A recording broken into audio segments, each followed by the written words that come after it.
Hello students, we are going to discuss about the previous year questions of corporate accounting 2. This question is from liquidation of companies chapter. As well it is from the April 2019. Let me read the question. A limited company went into liquidation having the following liabilities.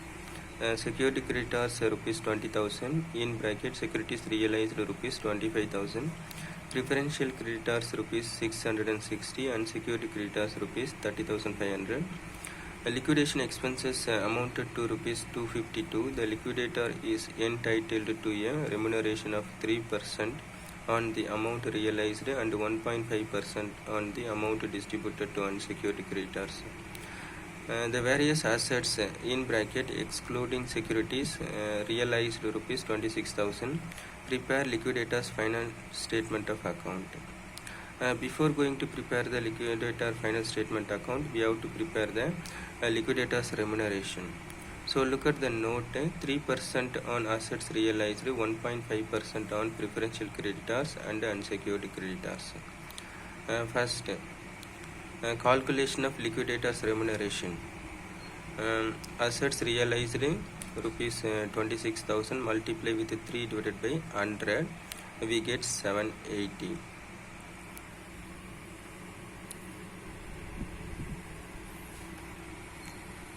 And the preferential creditors, the amount is rupees 660 multiply with 1.5 divided by 100, we get 9.9.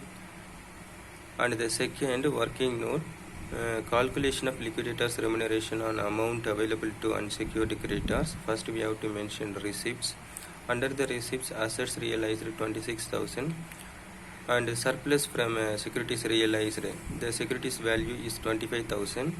After settling security creditors amount, we have some surplus money, that is 5,000, and the total receipts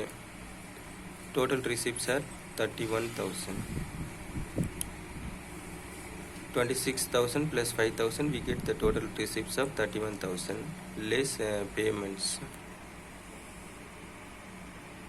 Under the payments, liquidators remuneration on assets realized 780, liquidators remuneration on preferential creditors 9.9. Those are the things we have already calculated. And the liquidation expenses 252, which is from the question. Preferential creditors 660. So these are the things are total payments. We have to add all the payments amount. So the total payments are 1,701.9. That total payments will be adjusted with the total receipts. So that is why 31,000 minus 1,701.9, we get 29,298.1. that is called the amount available to unsecured creditors. So in this question also, the amount available to unsecured creditor is lesser than the actual amount of unsecured creditor. That is why it is called a shortage. So if it is a shortage, we have to follow like this. So the actual amount available is 29,298.1 multiply with 1.5 divided by 101.5. Means the same percentage will be added in the denominator with 100. So we get 432.97684.7. that is called the amount liquidators remuneration on unsecured creditors. After that, we have to prepare the liquidator's final statement. The liquidator final statement must be in the ledger form. In the debit side, receipts; in the credit side, payments. So under the receipts, first we have to mention two assets realized. The amount is rupees 26,000, as well to surplus from securities realized rupees 5,000. And no more information in the debit side, so that is why we have to go to the payment side. By liquidators remuneration on assets realized 780, preferential creditors 9.9, and on unsecured creditors 432.97684.47.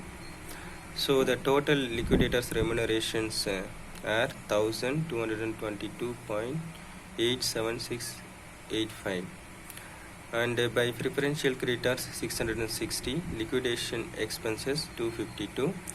After mentioning all this information, we have to find out the difference value.